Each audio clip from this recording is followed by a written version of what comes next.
ہماری گفتگو میں یہ چیز آگے غیر شروع طور پہ بڑا دنیا لے رہے تھے. اب بھائی دنیا کے بھنڈوں میں ساتھ دن کھباتے ہیں سب. اب آخری وقت آ گیا ہے, اللہ کا شکر ہے, باقی سب کچھ ٹھیک ہو گیا. ہم نے کہا کچھ عاقبت کے لیے بھی کارمن بیٹیاں تو ٹھیک ہو سکتی. دنیا کے نفر, دنیا داری قابل نفرت, دنیا قابل نفرت.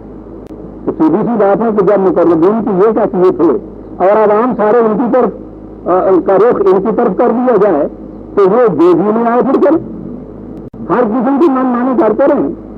ان کے متعلق زیادہ سے زیادہ یہی ہوگا نا کہ قیامت میں جائیں گے تو جہنم میں جائیں گے. ٹھیک ہے, جہاں پہ کوئی چیز نہیں جائیں گے. آپ نے غور کیا کتنی بڑی سازش تھی. اہل استبداد اپنے آپ کو نفیذ معمولی رکھنے کے لیے انہوں نے یہ ایک چیز عالم انسانیت میں پھیلائی. تاہم میموریل کے کب سے پتہ نہیں یہ چیز تھی جس سے سنویت یا ڈوئلزم کہا جاتا ہے. مادہ اور روح الگ الگ, میٹر اینڈ اسپرٹ الگ الگ. مادہ قابل نفرت, اصل مقصد حیات روحانیت حاصل ہوتی ہے. جتنا دنیا سے دور بھاگے اس سے حاصل ہوتی ہے. یہ دنیا ان کتوں کے لیے چھوڑ دی جائے اور یہ مقربین جو ہیں یہ روحانیت لے کے بیٹھے ہوئے عمل سے محفوظ ہوگا.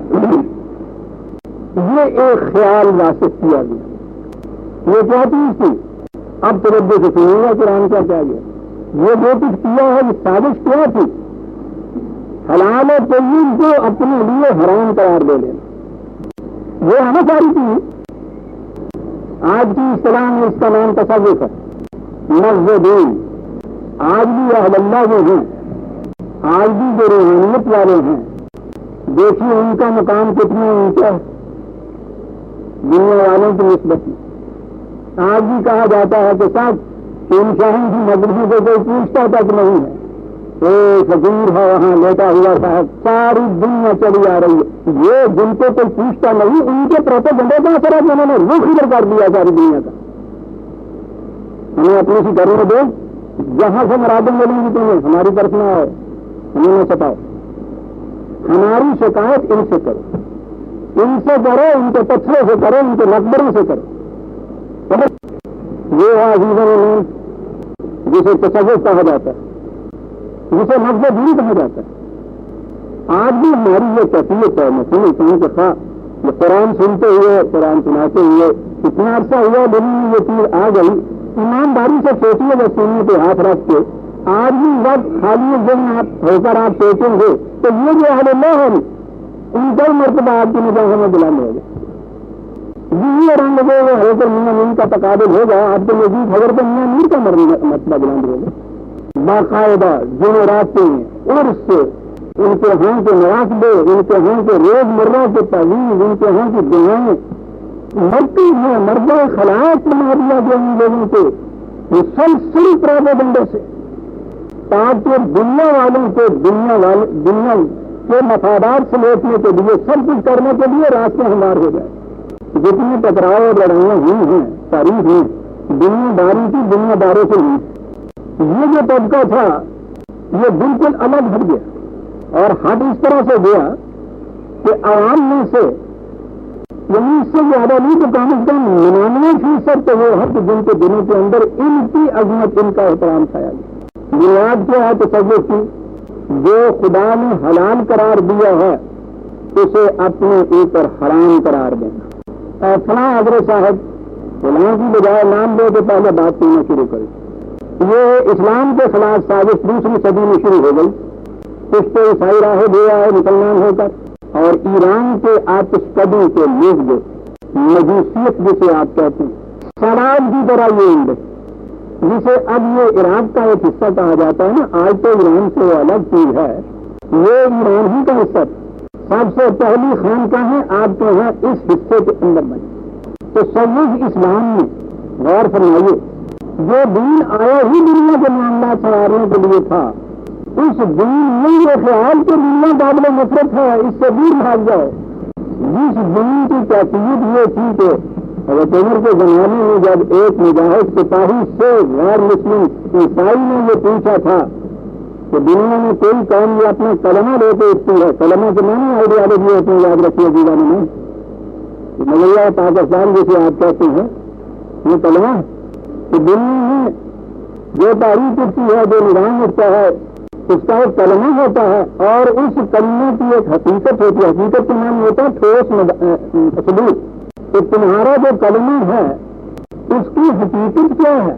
یہ پوچھا تھا ایک عیسائی، ایک سپاہی مسلمان، اس نے کہا تھا کہ یہ 40,000 شہر اور قلعے جو ہم نے فتح کیے ہیں، اگر یہ ہمارے کلمے کی حقیقت کیا ہے تو اور کیا پوچھنا چاہتے ہیں ان سے؟ کوئی اور ثبوت بھی چاہیے اس کلمے کے برسر حقیقت ہونے کا؟ یہ حقیقت تھی کلمے کی. اس کے بعد یہ شہر اور قلعے والے اور جتنے تھے سارے کے سارے جہنم رسید، ساری دنیا ہی متاثر لاش. دنیا ایک لاش ہے، اس کے چاہنے والے کتنے ابھی بیان کر دیتے جو دنیا سے بڑا. میں عرض کر رہا تھا کہ یہ پہلی خانقاہ ہے آپ کے یہاں کی تصوف کی، 20ویں صدی کے اندر یہ ہے. حضرت فضال ابن عیاض بڑے ممتاز صوفی، یہ جنہوں نے قرآن ان کی کا آغاز کیا. 2ویں صدی کے آخر میں غالباً 180 یا 187 ہجری میں ان کی وفات ہوئی.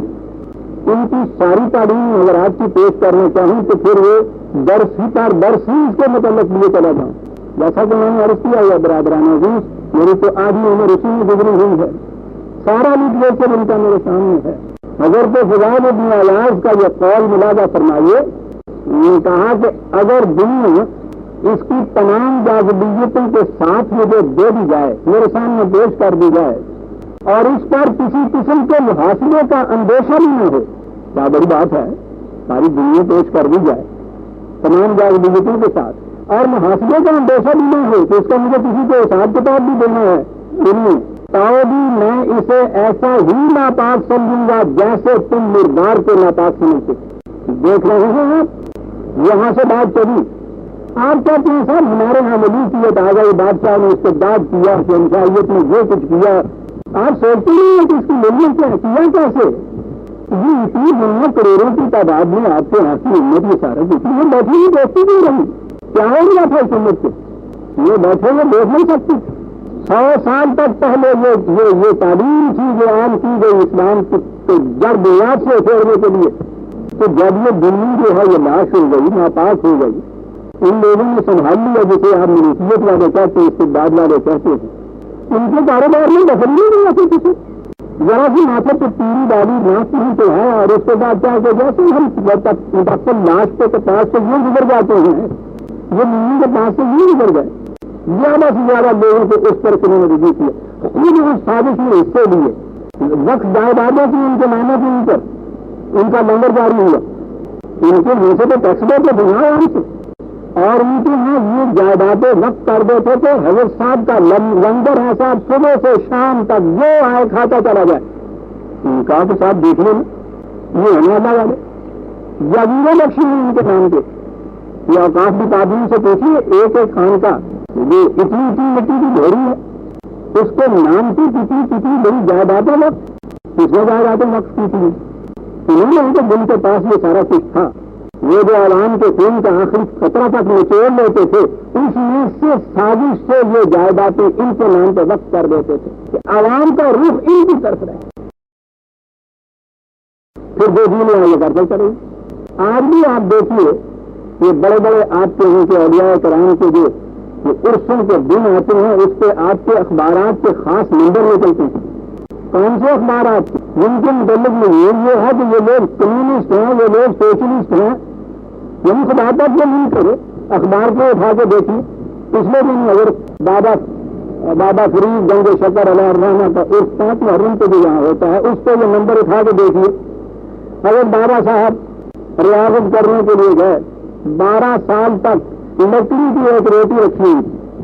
یہ مضمون چھپے ہوئے ہیں آپ کے. لکڑی کی ایک روٹی رکھی ہوئی تھی، جب بھوک لگتی تھی اس کو نہیں مار لیتے تھے. 12 سال کے بعد کتب بن کے آ گئے، والدہ کی خدمت میں حاضر ہوئے. پوچھا کہ بیٹا کس طرح سے یہ 12 سال گزارے، بھوک لگتی تھی کیا کرتے تھے؟ یہ کہا کہ لکڑی کی ایک روٹی رکھی ہوئی تھی، اس کو نہیں مارتا تھا.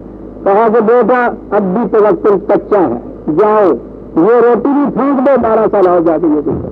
اللہ اکبر. اس کے بعد پوچھیے نہیں پھر ڈھونڈتے ہیں جس طرح سے یہ سارا اور یہ کچھ کیا. اور اس کے بعد مولانا روم کی نسلوں کے چار سے یہ جیتا لیے جاتی ہے جیسے ابھی اوپر سے وہی نازل ہو رہی ہے. اور یہ وہی نازل ہو رہی ہے والی بات جو میں نے کہی ہے یہ مظاہرہ نہیں کیا، ان کا داتا ہی رہتے